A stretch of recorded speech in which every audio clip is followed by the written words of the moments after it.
The sound of gunfire ripped through the quiet morning air of Superior, Colorado Territory in 1876, but Katherine Elizabeth didn't flinch as she reloaded her Winchester with steady hands.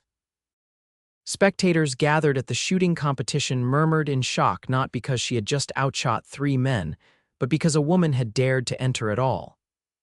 "A woman's place is minding a home, not minding a gun," sneered Harold Finch, the banker's son who had placed a distant second. His companions nodded in agreement, their laughter cutting through the air like a whip. Katherine blew a strand of copper hair from her face and holstered her weapon. "Is that so? I believe a woman's place is wherever she proves herself capable." Her father's general store was struggling, and the $100 prize would keep them afloat another month. She hadn't joined the competition to make a statement, but to survive. Still, Superior was a town clinging to tradition, despite the changing times sweeping across America in its centennial year. "No man will ever court a woman who thinks she's equal to him," another competitor called out, prompting more laughter from the gathering crowd. Katherine felt heat rising in her cheeks, but refused to let them see her discomfort. She'd learned long ago that showing weakness in a town like Superior only invited more mockery. "That's enough," came a deep voice from the edge of the crowd. The sea of onlookers parted to reveal a tall figure silhouetted against the morning sun.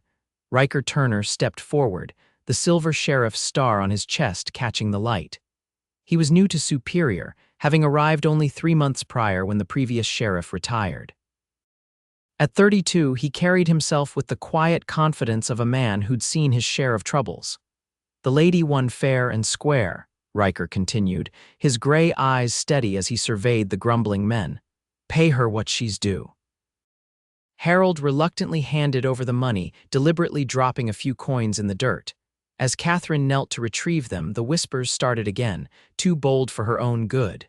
"No decent man would have her. She'll die a spinster, mark my words." Ryker watched as Katherine collected her winnings with dignity, refusing to acknowledge the barbs thrown her way. When she stood, their eyes met briefly before she turned to leave. Later that afternoon, Katherine was stacking inventory in her father's store when the bell above the door jingled. She turned to find Sheriff Turner filling the doorframe, his hat in his hands. "Miss Elizabeth," he nodded politely. "Sheriff," she replied, setting down a can of peaches. "What can I help you with today? I came to apologize for the behavior of those men at the competition." Katherine raised an eyebrow. "You weren't the one behaving poorly." "No, but as sheriff, I should have done more than just ensure you got your money." Katherine studied him for a moment. Most men in Superior avoided her now. A 24-year-old unmarried woman with a reputation for being difficult wasn't considered proper company. "There's no need to apologize, Sheriff. I'm quite accustomed to their opinions." "That doesn't make them right," he said, placing his hat on the counter. "I've seen plenty of women who can outshoot, outride, and outthink most men. My mother ran our ranch in Texas for 15 years after my father died." Katherine's expression softened slightly. "Your mother sounds like a remarkable woman." "She was," Ryker replied. "She taught me to judge people by their merit, not by what others expect of them." A comfortable silence fell between them as Katherine continued organizing the shelf. Finally, Ryker cleared his throat. "They mocked you for being too bold," he said quietly. "But I believe boldness is exactly what the West demands of us all." Katherine turned to face him, surprise evident in her green eyes. Ryker continued, his voice gaining conviction. "They mock your fire, Miss Elizabeth, because it intimidates them." He stepped closer, his eyes never leaving hers. "Then I'll match your fire with mine." The air between them crackled with something Katherine couldn't quite name. "What exactly are you saying, Sheriff Turner?" she asked, her voice steady despite the unexpected pounding of her heart. "I'm saying that I admire your courage," he replied, "and I'd like to get to know the woman behind it if you'll permit me." Before Katherine could respond, the door swung open again and her father limped in, leaning heavily on his cane. "Sheriff," George Elizabeth nodded, his weathered face creasing into a polite smile. "Everything all right. Just fine, Mr. Elizabeth." "I was just complimenting your daughter on her shooting skills." George beamed with pride. Taught her myself when she was just a girl, never thought she'd need it, but after her mother passed and my leg got crushed in that mining accident." He trailed off, the unspoken truth hanging in the air. Katherine had become the family's provider out of necessity. "Pa, the sheriff was just leaving," Katherine said gently, shooting Ryker a look that clearly asked for discretion. Ryker placed his hat back on his head. "Indeed I was." "Good day to you both." At the door, he turned back.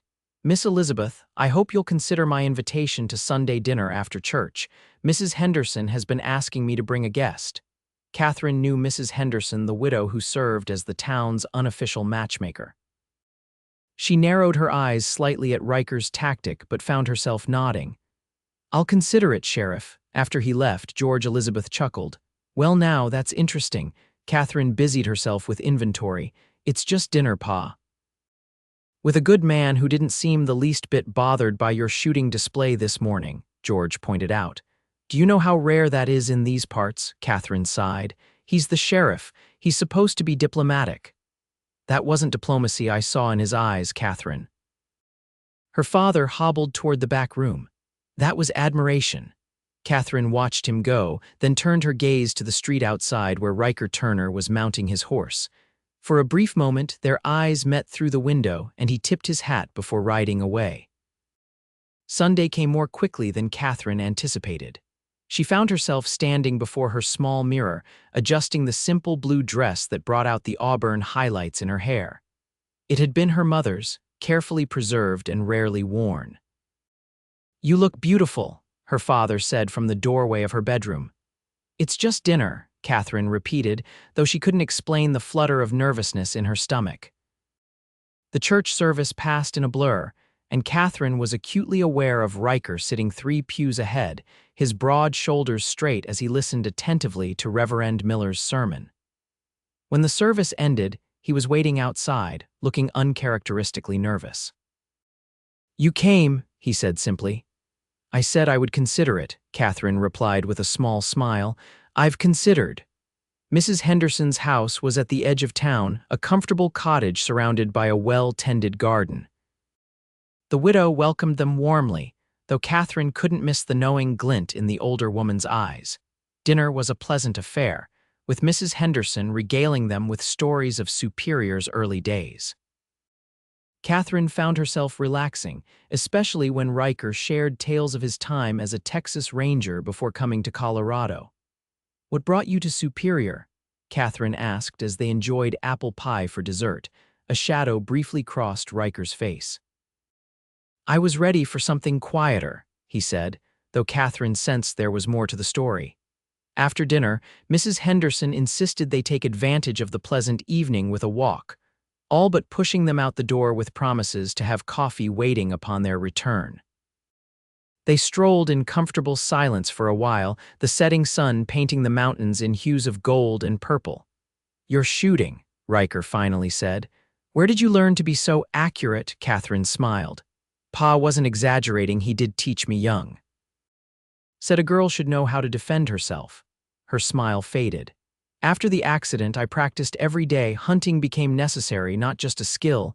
And the competitions? The prize money helps," she admitted. "The store barely breaks even most months." Ryker nodded thoughtfully. "You could teach, you know. There are plenty of women in town who might pay for shooting lessons." Katherine laughed. "The same women who cross the street to avoid me, who whisper unnatural when I walk by." "Not all of them," Ryker countered. "Some admire you more than you know." They had reached a small creek and Katherine paused, watching the water tumble over rocks. "Why did you really invite me today, Sheriff Ryker?" he corrected gently. "And I invited you because you intrigue me, Katherine. You're unlike any woman I've met. Because I can shoot." "Because you don't apologize for who you are," he said. "Because you carry burdens that would crush most people, yet you hold your head high." Katherine felt warmth spreading through her chest at his words. For so long, she had been judged for the very qualities she needed to survive. "Most men find my independence threatening," she said quietly. "I'm not most men." Ryker took a step closer. "The way I see it, your strength doesn't diminish mine, it complements it." Katherine looked up into his gray eyes, searching for any sign of insincerity but finding only earnestness. You've been in Superior for 3 months, Sheriff Turner. I've been the subject of gossip for years. Are you sure you want to associate with the town's most controversial woman?" Ryker smiled. "I believe I can handle a little controversy." He offered his arm. "Shall we head back before Mrs. Henderson sends a search party?" As they walked back toward town, Katherine found herself wondering if Ryker Turner might indeed be different from the other men of Superior. The next morning, Katherine was behind the counter of Elizabeth's general store when 3 riders thundered into town. From the window, she watched them dismount and hitch their horses outside the saloon. There was something familiar about the tallest one that set her nerves on edge. By midday, word had spread through Superior that the newcomers were bounty hunters passing through. Katherine was serving a customer when the bell above the door jingled and the 3 men entered, the tallest one's spurs announcing his presence before she saw him. "Well, if it isn't Katherine Elizabeth," the man drawled, removing his hat to reveal a shock of blonde hair. "Fancy meeting you here." Katherine's blood ran cold. "Clayton Reed, what brings you to Superior?" The customer she'd been helping hurriedly paid and left, sensing the tension. Clayton sauntered toward the counter, his 2 companions spreading out through the store, idly examining merchandise. "Business, darlin'." "Just business." "I'm not your darling," Katherine said coldly. "State your business or leave." Clayton laughed, a sound that raised the hairs on the back of Katherine's neck. "Still as feisty as ever. Remember Denver? 2 years ago," Katherine remembered all too well. Clayton had been one of her father's business associates, offering to help with their debts in exchange for Katherine's hand in marriage. She had refused, and Clayton had shown his true colors, revealing himself as a ruthless opportunist who had left more than one woman in ruin. "I remember you trying to force yourself on me and getting a broken nose for your troubles," Katherine replied evenly, her hand drifting beneath the counter where she kept a loaded revolver. Clayton's smile turned cold. "I see you haven't learned your place yet. And where would that be?" Came Ryker's voice from the doorway. He stepped into the store, his badge gleaming, one hand resting casually on his holster. Clayton turned slowly. "Sheriff," he acknowledged with a nod, "just catching up with an old acquaintance." "Looks to me like the lady isn't interested in reminiscing," Ryker observed, his tone pleasant but his eyes hard. "Perhaps you gentlemen would be more comfortable at the saloon." A tense moment passed before Clayton shrugged. "Another time, then." He placed his hat back on his head and tipped it mockingly at Katherine. "Always a pleasure." After they left, Katherine released a breath she hadn't realized she'd been holding. "Old friend?" Ryker asked quietly. "Old nightmare," Katherine corrected. "He worked with my father briefly in Denver before we moved here. He's dangerous, Ryker, not just to me." Ryker nodded grimly. "I've heard of Clayton Reed, calls himself a bounty hunter, but he's little more than a hired gun." "What's he doing in Superior?" "Claims he's tracking someone but won't say who." Ryker moved closer to the counter. "Stay clear of him, Katherine, promise me." The concern in his eyes touched her. "I have no intention of getting anywhere near him." "Good," Ryker hesitated. "I'm organizing a town meeting tonight. There's been trouble in some of the nearby settlements. Robberies mostly, but a stagecoach was hit last week. I'd appreciate it if you and your father would attend." Katherine agreed, and Ryker left to continue his rounds. For the rest of the afternoon, she found her thoughts torn between concern over Clayton's presence and anticipation of seeing Ryker again that evening. The town hall was packed by the time Katherine and her father arrived. They found seats near the back, and Katherine noticed several women nodding politely in her direction, a change from the usual avoidance. She wondered if Ryker had been right about having some admirers after all. Ryker called the meeting to order and explained that a gang had been targeting businesses and stage coaches throughout the territory. "They're moving closer to Superior," he warned. "I'm organizing a volunteer patrol to supplement my deputies. In the meantime, I advise all business owners to take extra precautions with your valuables and cash." After the meeting, as people filtered out, Katherine noticed Clayton and his companions standing across the street, watching. Ryker noticed too and escorted Katherine and her father home. "I don't like them being here," Ryker admitted as they reached the Elizabeth small house behind the store. "Especially given your history with Reed." I can handle Clayton, Katherine assured him, though the tremor in her voice betrayed her uncertainty. Riker's expression softened. I know you can, but you don't have to handle him alone. George Elizabeth cleared his throat. Sheriff, would you care to join us for supper tomorrow night? It's the least we can do to thank you for your concern. Katherine shot her father a look, but he pretended not to notice. Riker smiled. I'd be honored, sir. After he left, Katherine turned to her father. Pa, what are you thinking? With Clayton in town, it's all the more reason to have the sheriff close by, George interrupted. Besides, I've seen how he looks at you, Katherine, and how you look at him. Katherine felt her cheeks warm. We've barely known each other a few days. Sometimes a few days is all it takes to recognize something special. George patted her hand. Your mother and I knew after one dance. The next evening, Katherine took extra care with supper, preparing a venison stew that had been her mother's specialty. She had just changed into a fresh dress when a knock came at the back door. Ryker stood there with a small bouquet of wildflowers. For you, he said, handing them to Katherine. I picked them by the creek where we walked. The simple gesture touched her deeply. Thank you, they're beautiful. Supper was a pleasant affair, with Ryker and George swapping stories about their experiences on the frontier. Katherine found herself watching Ryker, the way his eyes crinkled when he smiled, how he listened intently when her father spoke, the gentle way he passed dishes to her.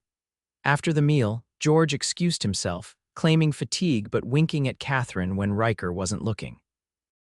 Your father is a good man, Ryker said as they sat on the small back porch, watching fireflies dance in the gathering dusk. The best, Katherine agreed. He sacrificed everything to give me a better life after Ma died, and you've done the same for him since his accident, Katherine shrugged. That's what family does. They sat in comfortable silence for a moment before Ryker spoke again. I saw you talking with Mrs. Patterson after the meeting last night. She seemed quite friendly, Katherine smiled. She asked if I might teach her daughter to shoot. Said a young woman should know how to protect herself these days. I told you that you had admirers, Ryker said with a grin. One or two doesn't change the town's opinion of me.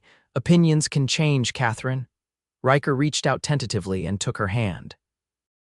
People can change too when shown a different way of thinking. His touch sent warmth spiraling through her, and Katherine found herself leaning closer. Is that what you're trying to do? Change how people see me? No, Ryker said softly. I'm just trying to help them see what I see. And what's that? A remarkable woman who deserves respect, not ridicule. In that moment, with the night sounds of Superior surrounding them and the warmth of his hand on hers, Katherine felt something shift inside her, a wall beginning to crumble. The next few days brought an uneasy peace to Superior.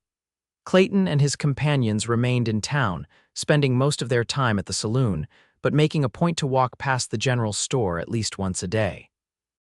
Katherine ignored them as best she could, focusing instead on her growing friendship with Ryker.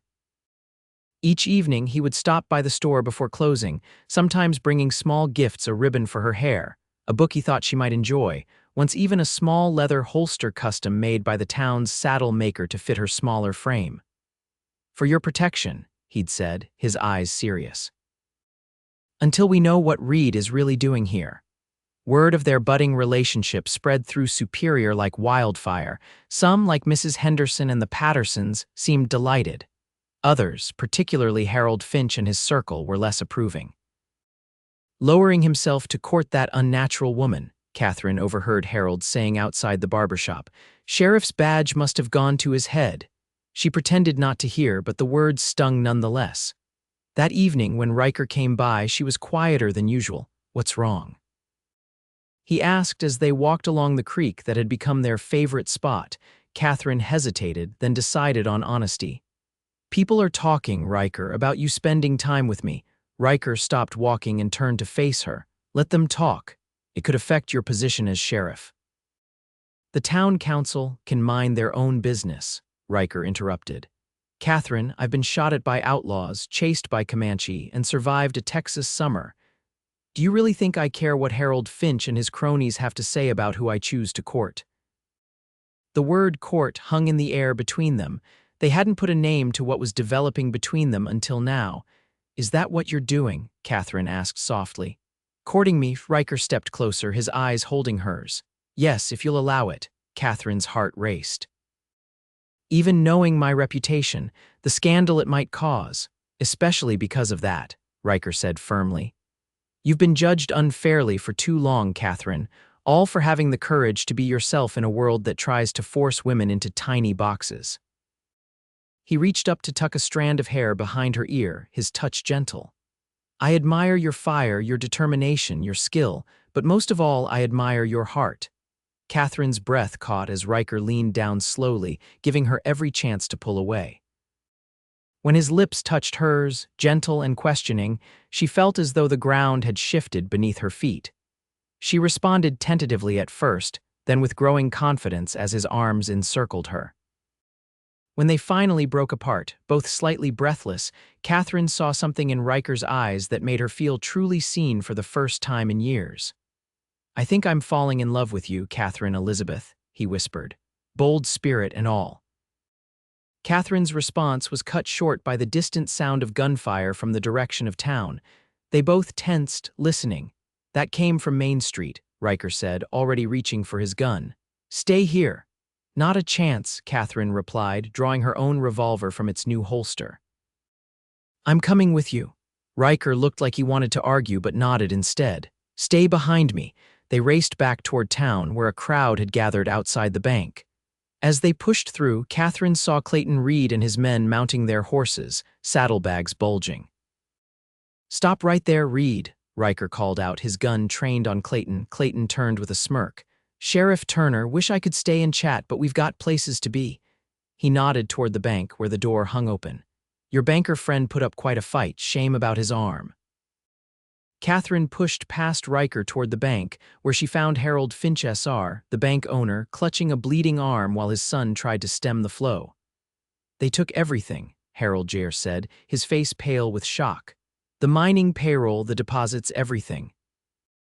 Outside, Ryker was ordering his deputies to prepare for pursuit. They can't have gotten far. 5 men head east toward the pass, another 5 with me to the North Trail. Katherine emerged from the bank. Mr. Finch needs a doctor, she called out. The bullet went clean through, but he's losing blood. As men rushed to help the banker, Katherine turned to Ryker. Clayton said we've got places to be, he's meeting someone. Ryker nodded grimly. I suspected as much.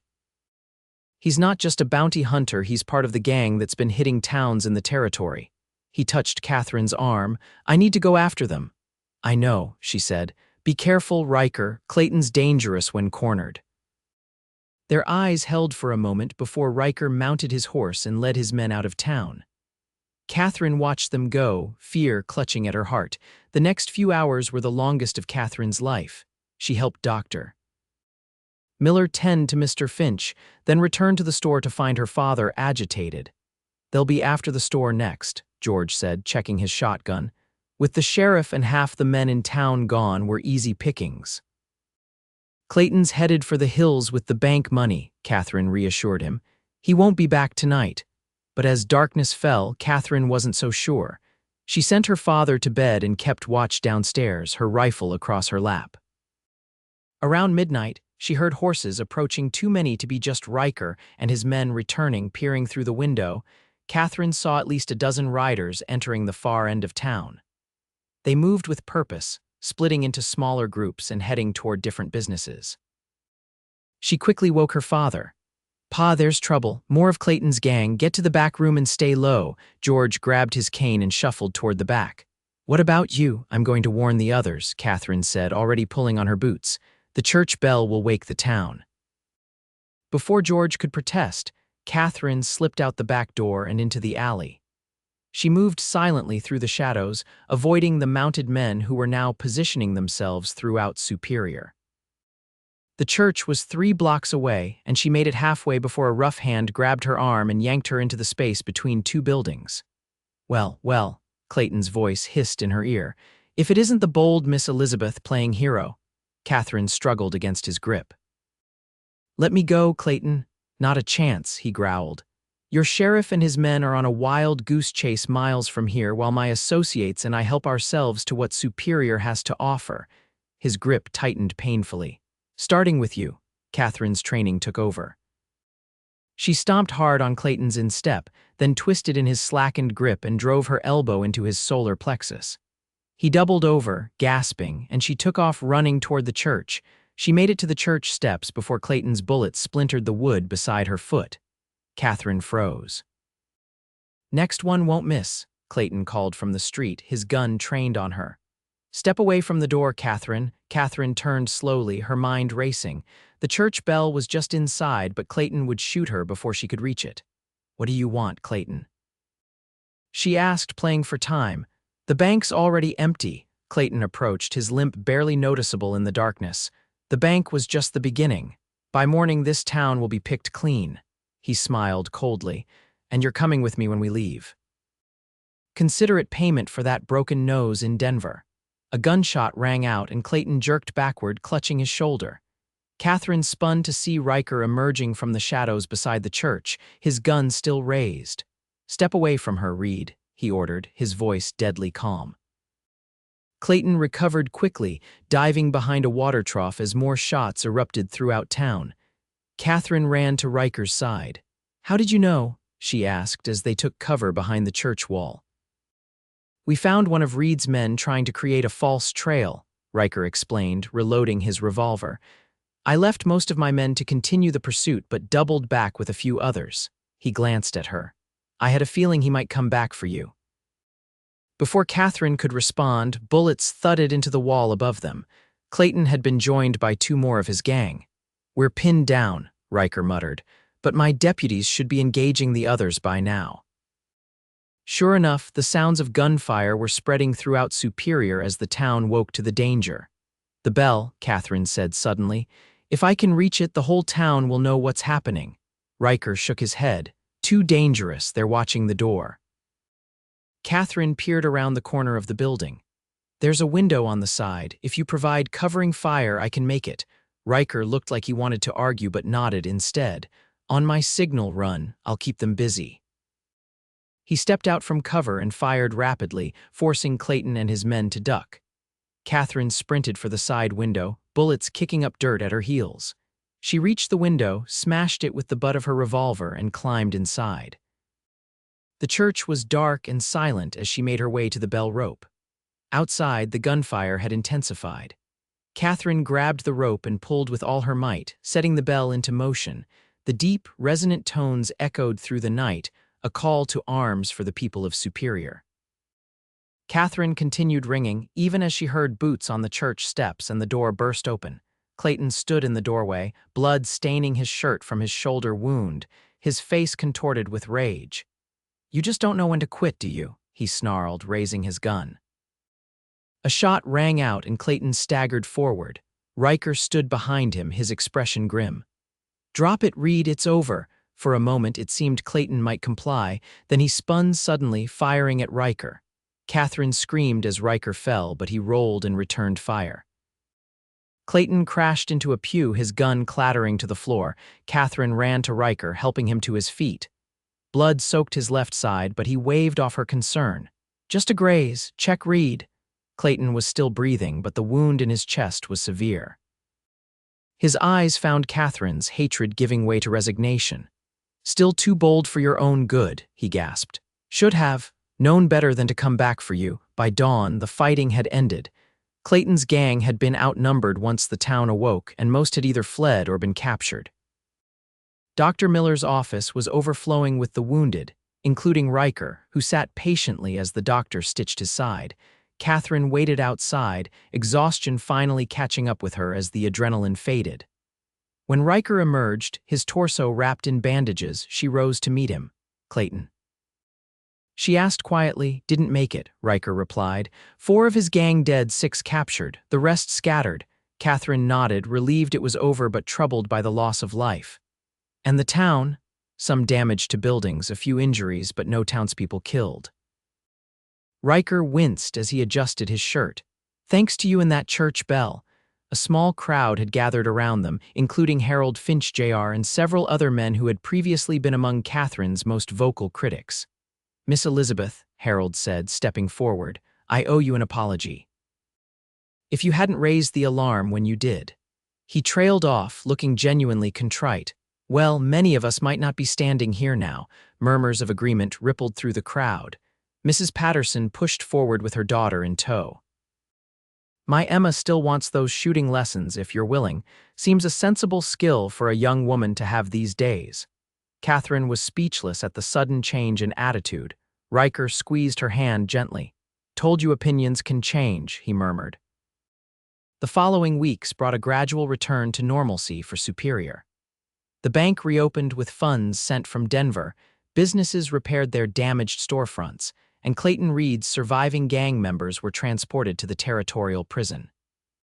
For Katherine, the most remarkable change was in how the townspeople treated her.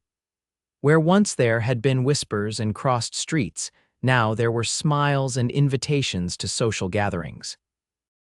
The shooting lessons she offered 3 times a week had a waiting list that included both women and girls. Ryker recovered quickly from his wound and threw himself into reorganizing the town's defenses.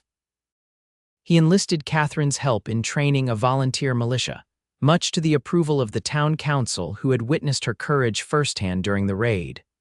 One evening in late summer, as Katherine closed the store, Ryker appeared with his horse saddled. "Ride with me," he asked, a mysterious smile playing at his lips. They rode out of town toward the foothills, where wildflowers still bloomed in colorful profusion. Ryker helped Katherine dismount in a small meadow overlooking Superior, the town peaceful in the golden light of sunset. "I've been thinking," Ryker said as they spread a blanket on the grass, "about us, about the future." Katherine's heart quickened. In the months since they'd met, her feelings for Ryker had deepened beyond anything she'd ever experienced. "Have you now?" she teased, trying to mask her nervousness. Ryker took her hands in his. "Katherine, when I came to Superior, I was running from my past. Years of violence and loss as a Texas Ranger had hardened something in me." His gray eyes softened. "Then I saw you at that shooting competition, standing your ground despite everything they said, and something sparked back to life inside me." He reached into his pocket and withdrew a small, velvet-covered box. "You taught me that true strength isn't about force or power. It's about staying true to yourself, no matter what others think." He opened the box to reveal a simple gold ring set with a small, perfect diamond. "I love you, Katherine Elizabeth. Your boldness, your fire, your heart. Would you do me the honor of becoming my wife?" Tears blurred Katherine's vision as she looked from the ring to Ryker's hopeful face. "They'll talk, you know," she said softly. "The sheriff and the unconventional Miss Elizabeth." Ryker smiled. "Let them. I'm proud to stand beside a woman of such courage." He touched her cheek gently. "Besides, I told you once that I would match your fire with mine. I intend to keep that promise for the rest of our lives." Katherine's answer was to throw her arms around his neck, nearly knocking him backward. "Yes," she whispered against his lips. "Yes, Ryker Turner, I will marry you." Their kiss sealed the promise as the sun sank behind the mountains and the first stars appeared in the darkening sky. The wedding took place on a crisp October day, with the aspens glowing gold against the mountainside. To Katherine's amazement, it seemed the entire town had turned out for the occasion. Mrs. Henderson had organized a reception in the town square, with tables groaning under the weight of contributed dishes. Katherine's father walked her down the aisle of the same church where she had rung the warning bell, his limp more pronounced but his face beaming with pride. Ryker waited at the altar, looking handsome and slightly nervous in his best suit. "Who gives this woman to be married?" Reverend Miller asked. George Elizabeth straightened to his full height. "I do, with pride and gratitude for the blessing she has been to me." As Katherine took her place beside Ryker, she scanned the church, taking in the faces of people who had once mocked her boldness but now smiled in approval. In the front pew sat Mrs. Patterson and her daughter Emma, who had become Katherine's most dedicated shooting student. The ceremony was simple but heartfelt. When it came time for the vows, Ryker surprised Katherine by adding his own words to the traditional promises. "Katherine, I vow to honor your independence even as we join our lives together," he said, his voice carrying clearly through the church. "I promise to stand beside you, not above you or behind you. To cherish your boldness, nurture your fire, and love you exactly as you are for all the days of my life. Katherine, touched beyond words, responded with her own additional vow. Ryker, I promise to be your partner in all things, to stand with you against whatever challenges come our way. To share my strength with yours, and to love you with all the boldness and fire in my heart, until my last breath and beyond. When Reverend Miller pronounced them husband and wife, the cheer that went up from the congregation seemed to lift the very roof of the church. The reception lasted well into the evening, with music and dancing under lantern light. Katherine found herself surrounded by well-wishers, including Harold Finch Jr., who approached with his new fiancée. Mrs. Turner, he said, using Katherine's new name with evident respect. I want you to know that my father has decided to establish a scholarship in your name at the Territorial School for Girls. Katherine blinked in surprise. A scholarship, Harold nodded, for young women who show exceptional skills in traditionally male pursuits. He says it's time Superior looks toward the future, not the past. Later, as Ryker led Katherine in a dance beneath the stars, she shared this news with him. The world is changing, Ryker observed, spinning her gently despite his still healing wound. And Superior is changing with it, thanks in no small part to you. To us, Katherine corrected, leaning into his embrace. You were the first person in this town who didn't try to dim my fire. Ryker smiled down at her. Why would I want to dim something so beautiful? Your fire is what lights my way, Katherine Turner. As winter settled over Superior, the Turners established their home in the small house attached to the sheriff's office. Katherine continued to help her father run the store during the day while also offering shooting lessons.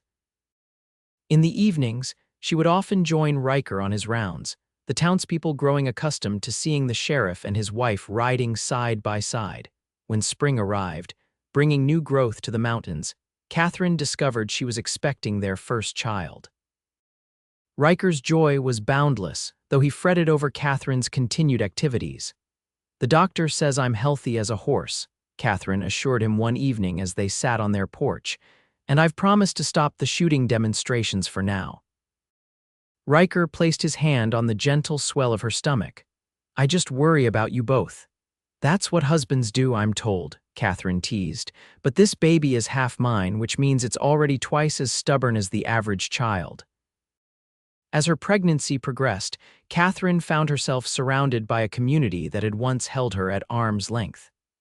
Mrs. Henderson organized a quilting circle to prepare blankets for the baby, while Mrs. Patterson ensured that Katherine never had to carry anything heavier than a teacup when she visited the store. By late autumn, Katherine was ready to welcome their child. The labor was long but uncomplicated, and as the first snow of winter began to fall, Robert George Turner made his entrance into the world with a lusty cry that made the midwife laugh.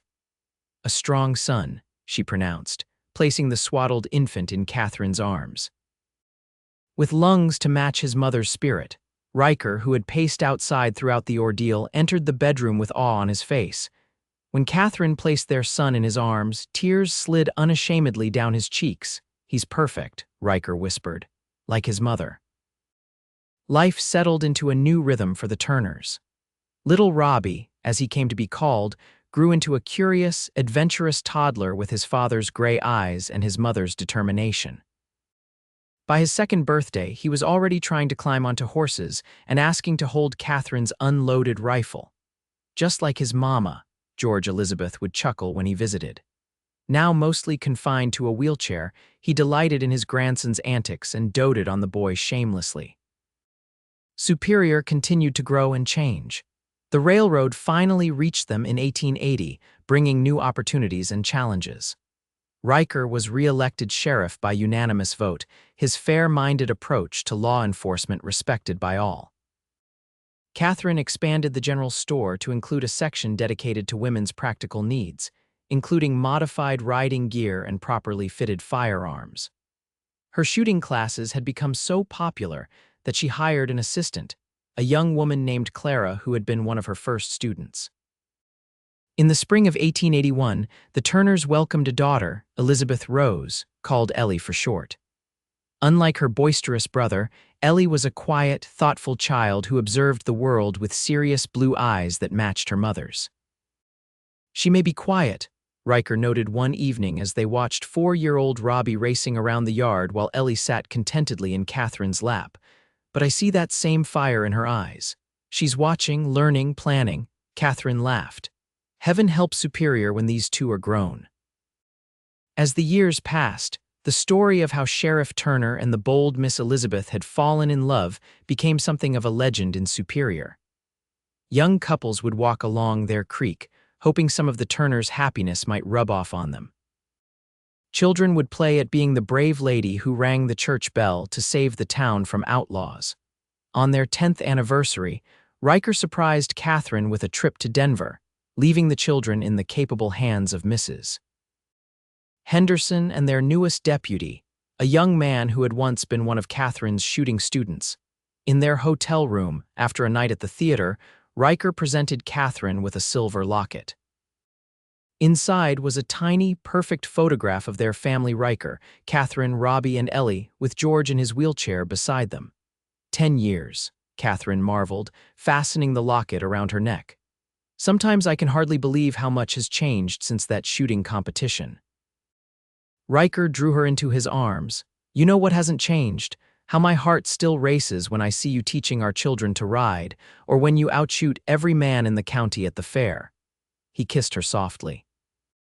"Or when you stand up at town meetings and argue for the new school to teach girls the same subjects as boys." Katherine smiled against his lips. "And you still match my fire with yours, just like you promised." "Always," Ryker whispered, "until our last breath and beyond." 5 years later, Superior had grown into a prosperous town with a reputation for progressive thinking, due in no small part to the influence of the Turners. Katherine had been elected to the town council, while Ryker had been appointed territorial marshal, though he refused to move his family to Denver, preferring to base his operations from Superior. Robbie, now 15, had his father's steady hand with a gun and his mother's quick mind.